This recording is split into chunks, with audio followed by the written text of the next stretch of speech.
Assalamualaikum, apa kabar semuanya? Semoga baik-baik saja. Kembali lagi berjumpa dengan channel kesayangan kita bersama, MR Samar Gaspol.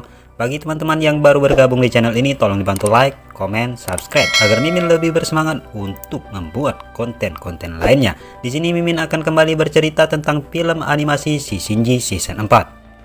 Perlu diingat bahwa video ini berisi spoiler, oleh karena itu bagi teman-teman yang tidak suka akan spoiler agar di skip aja, dan bagi yang suka gak ada salahnya cuy untuk membantu berkembangan channel Mimin ini. Oke, kita mulai saja ceritanya. Setelah Sun Wukong berhasil dikalahkan oleh Raja Surga Kegelapan dengan menjadikannya sebuah batu, datang seorang yang ternyata itu adalah bintang kekuatan. Setelah sampai ke depan Raja Surga Kegelapan, dia pun memanggil Raja Surga Kegelapan dengan kata ayah. Di sana dia mengatakan bahwa dia sangat berharap sekali akan kedatangan Raja Surga Kegelapan karena sudah lama sekali dia telah menunggu hari di mana dia bisa menunjukkan rasa hormat kepada Raja Surga Kegelapan secara langsung seperti ini. Tak lama setelahnya, jenderal roh jahat yang lainnya pun muncul satu persatu ke tempat Raja Surga Kegelapan untuk menghampirinya, yang diikuti oleh para pasukan roh jahat. Setelah semuanya berkumpul, Raja Surga Kegelapan pun berteriak. Masing-masing dari orang yang hadir di sini dulu bangga karena menjadi dewa, tapi pada akhirnya kalian tersadar akan kebenarannya karena surga tidaklah sempurna. Aku telah memberi kalian kehidupan baru saat kalian dalam keadaan kelam. Oleh karena itu, penuhilah keinginan kalian, bahkan dewa sekalipun tidak akan bisa menahan keinginannya.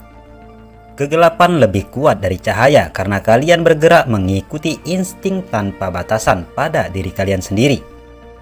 Kini era roh jahat telah datang, maka kita akan membenarkan kesalahan kita di masa lalu. Lalu kita akan mengambil semuanya karena kita ada di atas makhluk yang lainnya. Setelah mendengar apa yang dikatakan oleh Raja Surga Kegelapan, semua yang ada di sana membenarkan ucapan tersebut, dan Disitian pun mengatakan bahwa di samping itu semua, mereka harus menguasai semua yang ada di muka bumi ini, baik itu bangsa naga, asura, dan manusia. Dan mereka tidak akan lagi bisa untuk berkompromi. Siapapun yang tidak mau tunduk pada mereka, mereka harus menghancurkannya. Mereka pun berencana akan memulai pertarungan yang belum pernah terjadi sebelumnya di dunia manusia. Mendengar apa yang disampaikan oleh Disitian, Raja Surga Kegelapan mengatakan bahwa Disitian benar-benar memahami tujuannya. Lalu dia pun kembali memberi tugas kepada Disitian untuk menjadi pemimpin para roh jahat. Dan tugas pertamanya adalah untuk memusnahkan perlawanan yang ada di depan mereka, yaitu para dewa Istana Surga. Setelah mendengar apa yang dikatakan oleh Raja Surga Kegelapan, diperlihatkan saat ini para dewa Istana Surga yang sedang berbaris di arah yang berlawanan dari kelompok Raja Surga Kegelapan mulai berbisik-bisik dengan tatapan-tatapan tajam. Dari kedua belah pihak kini suasana terlihat semakin memanas. Lalu Dewa Surga Kegelapan pun berkata, "Kalian semua yang hadir di sini, siapa yang berani menentangku, maka majulah. Aku mengetahui jauh di dalam lubuk hati kalian. Kalian mengakui aku sebagai pemimpin sejati Istana Surga. Maka apabila melawan diriku, berarti itu sama saja dengan memberontak pada kekuatan tertinggi surga. Aku hanya mengambil kembali surga yang telah aku ciptakan. Atas dasar apa kalian berani menentangku? Bertarung demi kepercayaan kalian itu hanya akan menyia-nyiakan usaha kalian. Maka hari ini aku akan mengatakan bahwa kalian para dewa Istana Surga akan diusir dari tanah surga. Apa kalian ingin pergi dengan harga diri kalian atau lebih memilih untuk melawanku?" Mendengar apa yang dikatakan oleh Raja Surga Kegelapan membuat semua dewa Istana Surga terlihat dalam kebingungan. Lalu Guan Yin berkata, posisi tiga dewa kuno di surga sudah pasti adalah yang tertinggi, namun keputusan itu tidak boleh diambil secara sepihak, karena yang muncul saat ini hanya Raja Surga Kegelapan, di mana dua yang lainnya. Mendengar apa yang dikatakan oleh Guan Yin, Raja Surga Kegelapan menjawab bahwa Guan Yin tidak punya hak untuk bertanya kepadanya. Saat mendengar jawaban dari Raja Surga Kegelapan, Guan Yin kembali berkata, "Aku yakin mengusir semua dewa dari surga bukanlah kesepakatan dari ketiga dewa kuno, dan walau itu benar sekalipun, kami masih bisa mengikuti keinginan dan mengambil tindakan kami sendiri. Kami tidak harus memperlakukanmu dengan rasa hormat seperti saat kau masih ada di zaman dulu. Saat kami bertarung bersama denganmu, kami tidak akan melepaskan kepercayaan dan prinsip kewajibanku." Mendengar apa yang dikatakan oleh Guan Yin, Dhritarashtra pun membenarkan perkataan tersebut dengan berkata bahwa Raja Surga adalah dewa kuno. Jadi apa urusannya dengan dewa pada masa yang sekarang? Saat mendengar kata-kata dari Guan Yin dan Dhritarashtra, hal itu serta-merta membuat Raja Surga kegelapan terlihat sangat marah. Dia yang mengatakan bahwa setiap generasi dewa memiliki keunikan mereka masing-masing, tapi mereka semua sudah tewas. Akulah satu-satunya yang masih kekal abadi. Semua pikiran naif itu pada akhirnya akan menjadi debu di tanganku, ujarnya sambil melihat kekuatan yang ada di tangannya.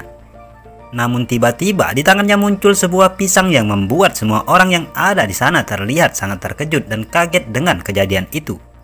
Pisang? Woi, sejak kapan ada pisang di tanganku? Teriak Raja Surga kegelapan terlihat bingung.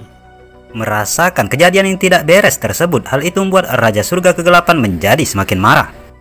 Dia pun menyalurkan kekuatannya dan langsung menghancurkan patung Sun Wukong yang berada di dekatnya, karena dia sangat yakin kalau itu pasti ulas dari Sun Wukong tengil itu. Karena semua yang ada di tempat ini hanya Sun Wukong lah yang berani melakukan itu. Dia pun bergumam dalam hatinya, bagaimana aku bisa meleset? Ternyata dia memakai teknik legendaris penukar tubuh untuk memancing teknik pembatuanku.